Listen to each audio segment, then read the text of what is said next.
So Citrus Episode 2 is finally here, and let's just be real with each other. The main reason why we probably have already watched it to Episode 2 is probably because of the Yuri. I mean, about 90 to 95% of us are probably only watching Citrus for that Yuri theme. Because for once, we don't actually have Yuri bait. It's not bait, it actually is Yuri.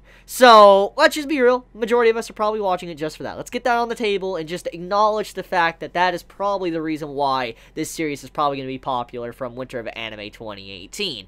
But anyways, with that out of the way though, this episode of Citrus, it kind of dives more into Yuzu's characterization, kind of showcases why she is the perfect main character for this story, and how if it wasn't for her, this story actually would be trash. So, let me explain. Normally, this type of story, the setting and all of that, regardless of Yuri or not, it would be absolute trash. And I probably would drop it. I would. I admit I am watching this series mainly for the Yuri. Not gonna lie. But, if it's trash and it annoys me, I'm gonna drop the series regardless. I'm just gonna be honest. And if it wasn't for Yuzu as a character, and how she is, and how she's displayed, and how the writer made her, I honestly think I wouldn't like this show. Let me explain. Yuzu, she is a character that many can look at and say she's dumb. She is definitely not a smart main character.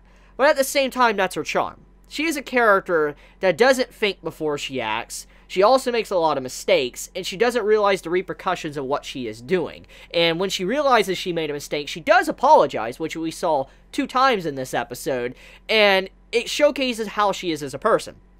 She understands when she makes a mistake. But at the same time, though, she doesn't realize when she's making a mistake, or if she's doing something that could possibly be a mistake, she doesn't realize until the events are already done, which makes her, like I said, a very charming character, especially in this type of plot, especially with how the story is written. For instance, let's talk about how she was kind of communicating with the old man, the grandpa, you know, the chairman of the school. That exchange, not gonna lie, that made me cringe. I was cringing up a little bit just seeing that, and I was like, woo, that's just like, that's something. That's just like something. Just seeing how she was walking casually up to it's like, GG, OG. And I was like, no. Like, please, it's just like, no. And when the exchange happened, I'm like, okay.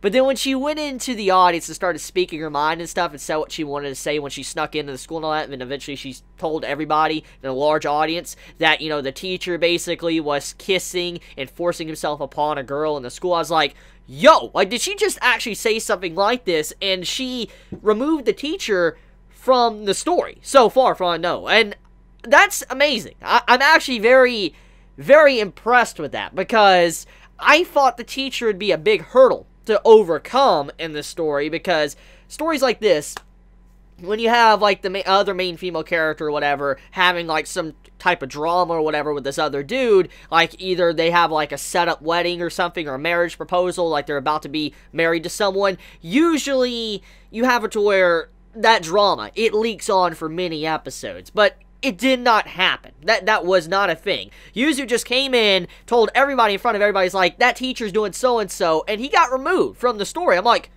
okay, that's very impressive. So that's where I'm going with this. Yuzu, because of her character and how she is, and how she doesn't really think before she acts, caused that situation, which in turn removed a very annoying character that is just straight disgusting, and I didn't really want to see around at all, especially when we saw that he didn't really love Mei in the first place. So I was just very happy to actually see that. That made me truly pleased. But anyways, though, let's talk about one of the big subjects that needs to be addressed, and I feel like many are going to kind of sweep it under the rug and not really want to discuss it at all, and it does need to be discussed, regardless. Okay.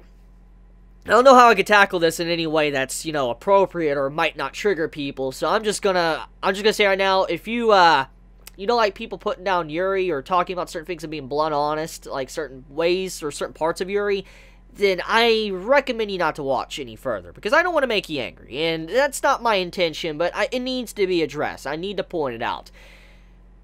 The author of this series is using some weirdish scenes that push the line in some ways. It looks a little bit, how can I say it, rapey.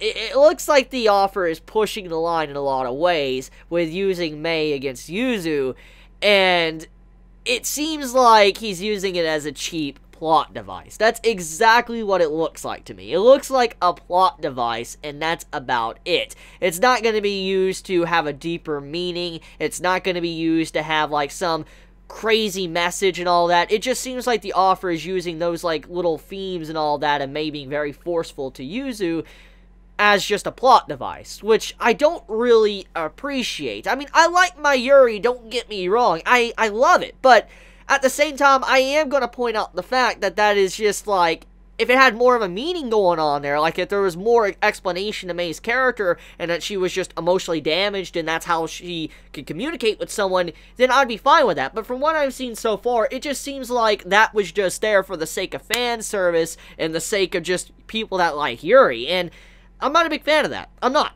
I really am not. And I know many are going to be quick to defend and say, like, oh, no, it's not that bad or whatever. But, you know, in reality, it is kind of bad. And even though I like my Yuri, it's not the way that's been done so far, I felt like it could have been handled a lot better. So anyways, carrying on though, the episode 2 of Citrus, I gotta say, it's a good series. I've had a lot of fun with it. I don't think it's, like, quality, like, writing-wise, but I do think it's a fun series. I do think that it's definitely something I want to watch all the way through, even if I don't review it anymore, if I don't talk about it or whatever. It's definitely something I'm probably going to watch all the way through, just because I do like this type of series, and so, yeah, I'm just going to be frank with all of you, but, I do like it. It was enjoyable. It was an enjoyable second episode. Yuzu finally realizes she is falling in love with May. She realizes that she is going that Okama way, so I'm like, okay. So, yeah. Let me know your thoughts in the comments below. Did you enjoy the second episode? Did you hate the second episode? Please be honest in the comments below. If you enjoy my content, please subscribe. If you like this video, please leave a like. I love you guys. You have a wonderful day or night wherever you live. Please be safe. Chibi out.